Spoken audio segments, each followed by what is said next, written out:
All right, welcome viewers to the first episode of Beyond the Red and Blues. My name's Tyler. This is Zach.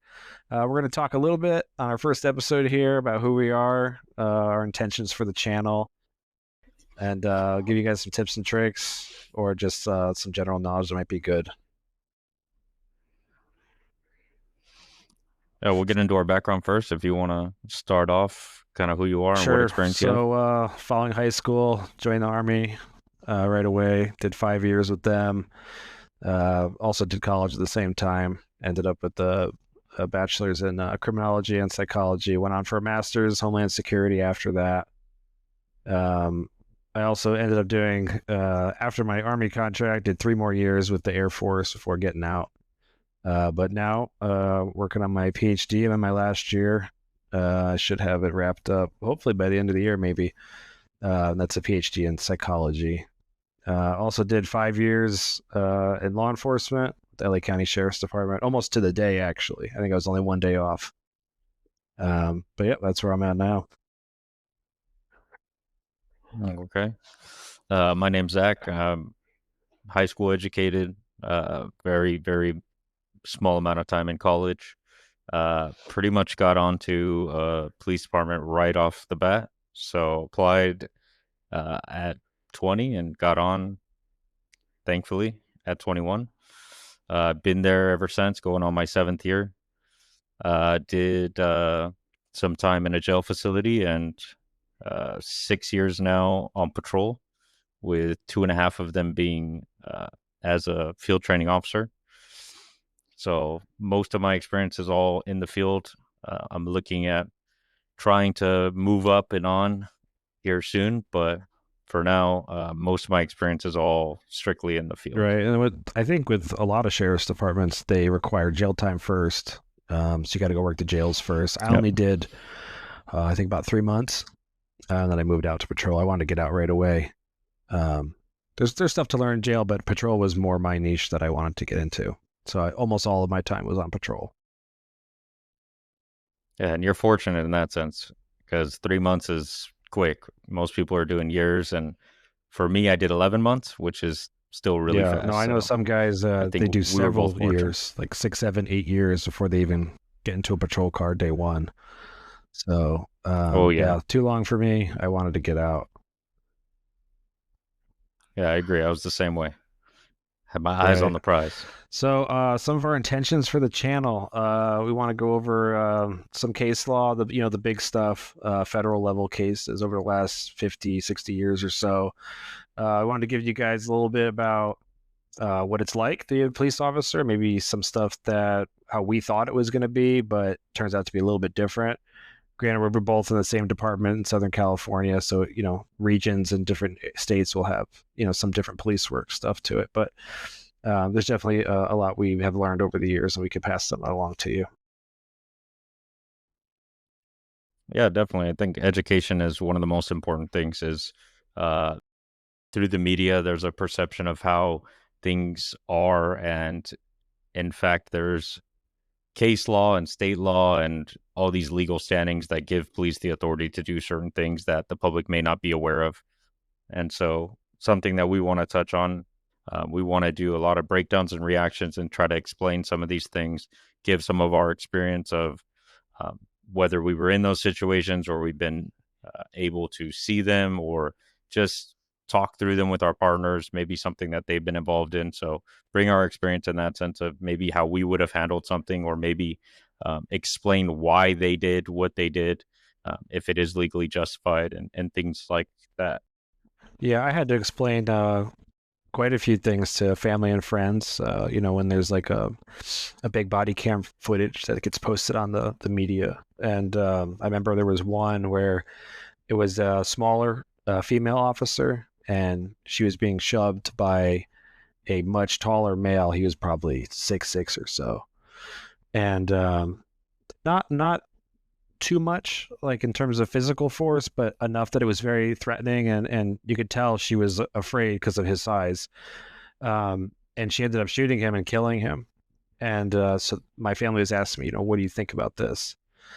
And you have to remember the laws are not dependent on male, female, or size. So I remember I asked one of my cousins, I said, so if someone pushes you, can you kill them? And that kind of brought it into perspective for her. Like, oh, okay, I didn't think about it like that. But body cameras kind Right. of help bridge that gap between what the public thinks happens and then what actually happens. But then there's also stuff, in there that we can break down, go frame by frame if we have to, and kind of explain why they're doing what they're doing or what they're seeing, what's going on in their head, what they're thinking about. Because all police officers have to abide by federal law, but then every state is different. So there'll be a little bit of some nuances there, but yeah, we can break some of that stuff down for you guys. Yeah, and I think that's one thing that I think you touched on is what they're thinking and their fear. Right. We're trained, and so we're supposed to be robotic and have no fear. And the reality is Yep. we're people, so we do fear things, and um, our mindset and our fear does go into our actions, and sometimes it is able to justify it, and sometimes it's not. But that's one thing that I think the public does forget sometimes is we are people, and those fears and those thoughts, they really do exist. And even though we try to be stoic during these incidents and we try to remain professional and so on and so forth, all these thoughts still go through our head, and we still are scared, and we are able to overcome it in a sense, but the body cam can't show those things. So that's where, things like this, being able to talk about it's a little more than just the raw video of them doing whatever it is Yeah, that they for sure. did. There's definitely an emotional aspect to it, and there's a lot of psychology behind it as well. We're still human, like you said, and humans make mistakes. Um, but yeah, emotion can play a huge factor into what's going on. And also, like you were saying, the body camera, it'll show video and audio, but it lacks the presence, the atmosphere sometimes of the location, whether you're in a building or if you're at like a rowdy event where there's a bunch of people or so on, or even smells. You can't smell anything through a camera. So there's other stuff that goes in there. Those are Right. a little bit, lesser so, but they definitely add up to the totality of the circumstances. Right. And a lot of these cases, like once they actually are published case law or once they come out later on, it's more than just the body cam. And you quickly see that a lot of the times when these clips are published, it's just that. It's a clip, and it's meant to be interpreted in whatever way that the narrative is pushing it. So um, it's something where we can look at the totality now after the fact and see the thoughts written on a police report and the critical breakdowns by these departments, and the full body cams are usually released at some point. So there's a lot more to it usually than just that one little clip. And it usually justifies a lot more than people Yeah, no, realize. for sure. And you'll see a 10-second clip sometimes, or 15-second clip on TikTok. It's very provocative. It just shows this little time frame of what happens. There's no background context. You get an emotional response to it. It's a very emotionally charged clip because they picked out a certain one, but the details matter. Hmm. What did the 911 caller say beforehand? What was said before the clip or Right. after or whatever. All those little things can add up to make a huge difference depending on what it is. Right. And a lot of that is usually all investigated, obviously shortly after the incident, but it goes as far back as that. The beginning is the 911 call, and it starts all the way back Right. there. So he's exactly right. There's things that, families come out and say after the fact, but then when they call 911, what they told us is completely different than what they're saying now. So all those things are recorded, and they all do come out Yeah. 100%. Okay. What else do we have on our list there? So just some of the basics would be, if you guys have questions in terms of pre-employment, Mm. so things such as the hiring process, how long it takes, certain parts of it, like the polygraph, are challenging to some people, and so we can touch on how we uh, kind of went through it and what our thoughts were on those certain things. And then preparation for the academy, and then obviously once you're in the academy, that's kind of its own thing. But we can touch on the academy and what difficulties there are, what training you should probably be doing beforehand, what kind of studying you can do. And post is the governing agent for a lot of these various states, and post actually has a lot of preparation online that people can find if you're really interested to start studying beforehand even. And then patrol training, once you do get onto a department and you start the FTO process, kind of what entails that. And we both obviously experienced that and being a deputy, and now I'm a training officer. So my expectations on the top side now of, what do I expect my trainees to do, preparation, and just overall how to get them through this, 6 month or year period. Yeah, no, they can range for a while. And I remember telling people that have asked me, what should they do to prepare, or any advice. And I would always tell them two things. One, like you just mentioned with education, you can't be overly educated with this stuff.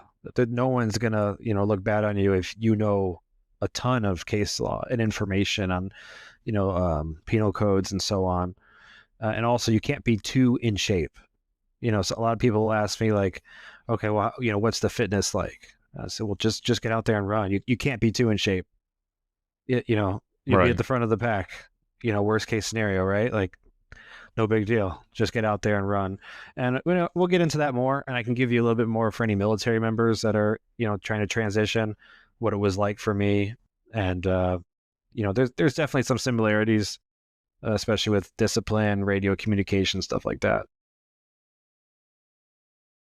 Yeah, and I think even then, just beyond the physicalities and studying, there's other things that go into it. Like one thing that I can think of that a lot of people struggle on, especially, is report writing.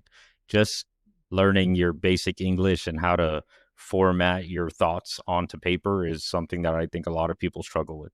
You can get there and you can handle the situation and arrest somebody, but now can you sit down for an hour or two and put all those thoughts on paper and organize it and articulate your legalities, etc. So that's something, if you can prepare, there's plenty of deputies that get on, or police officers that get on, and they take English writing classes, or they have to find ways to prepare themselves for that aspect, because it's a lot more intense than most people Well, realize. luckily we got AI now, so that can write a lot for Right. you. But when we were going through, there wasn't that. Yeah. You had to really put your nose to it, Yeah. and sometimes it does take a couple hours, even for a basic report when you're first starting out, making sure it sounds right and all your I's are dotted, T's are crossed.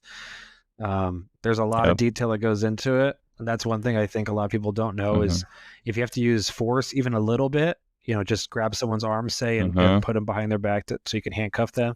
That can be hours of report writing. You got to review your body camera footage. It's a very detailed report. Everything has to be documented, absolutely everything. Right. So that's one thing. A 10-second grab to handcuff them quickly could be 3 hours back at the station writing it, and you're probably staying late if it's Mm-hmm. anywhere near the end of your shift. Right. And it's important that all that's detailed and accurate, and it does need to match your body camera, and everything has to be dialed in, because following suit, you're going to go to court. Oh yeah, And now you have to testify to all this yeah, information that you put on yep. this report, and all of your actions are going to be questioned. And if things don't match what you're saying and on the report and on the body Mhm. cam, then now you're looking at possibly lying on the stand and things of that nature. So it is important, like, no matter how tired you are, or maybe you're 2 hours in and you're just fed up, you still have to be able to get it done. So that's kind of why I talked about, like, it is important to be proficient in this, because it is really, really difficult for a lot of the people that I'm seeing to just sit down and put those thoughts on paper and try to get a good flow and essentially tell a story of what happened and why you did what you Yeah, did. no, for sure. And attorneys are very good at reading, and they don't miss a beat. They're going to go line by line, word for word, and they're going to check everything. And I've definitely sat at court and I've been Yep. reading my paper. I'm like, oh man, I wish I went into a little bit more detail there. That probably would have helped me right now. Mm-hmm. And because you get asked questions, then you have to explain a little bit more about, like, your certain paragraph or whatever. Right. And then I think probably one of the last things that we'll try to touch on too, with him being a psychology major, is the psychology of just law enforcement in general. Over the years, it takes a toll on you. All the stress, all the adrenaline dumping, the constant, hate by the media and some of the public, and so it is a difficult task of you finding the way to balance the negative with the positive of still being in law enforcement. So he's going to touch more on that, of just kind of more of the stress aspect, but it is something to note that this job changes very frequently, where police are glorified and very quickly crucified, and it can all happen within the course of a year or shorter. And so we have to be able to adapt and just constantly be able to overcome it, and find ways to have hobbies and such outside of work that this doesn't consume you. And Yeah, yeah, it will. If you yeah, if you don't check it, it will consume you, especially if you're going to some really heinous crimes, especially involving children, or some of the worst ones, whether it's sex crimes or violence with children. Really tough to see, especially repeatedly. And that can weigh on you. That can, feelings of burnout, PTSD, even. First responders in general are at an elevated risk for suicide, divorce, alcoholism, none of the stuff you want. And it's because the job is pretty tough at times. It's really tough to see some of the stuff out there. I know military members yeah. get a lot of the attention when it comes to death and war, and absolutely. But in peacetime, first Mhm. responders are, right up there with them, I think, because you're seeing death on a weekly basis, and it's tough sometimes. But I'll talk more about that, yeah, later on. I think even touching on divorce, even like just beyond spouse, like it's hard on your family. So from the very beginning, when you start the academy, having that family support really does help a lot. And throughout your career, you're gonna lean on them a lot. So preparing them beyond just yourself, I think really does go far. Yeah, you So got to have family backing you. I think you won't make it. mhm. You just won't. It's too hard. Yeah, You can figure that out in 2 years, 3 years on the job. You'll figure that out real quick, especially if you're in a high crime area and you're staying late, right. making a lot of arrests. Working 16-hour shifts or even longer. I've seen Yep. 24-hour shifts, even longer than that sometimes. Oh, But easily. anything else on our list, or was that it? No, I think that covers our Okay. list, buddy. All right. Well, just short video for you guys then. We'll get more in depth on certain topics in the following episodes, but just wanted to give you guys a quick Yep. breakdown of who we are and what this channel is going to be all about. All right. See you on the next one.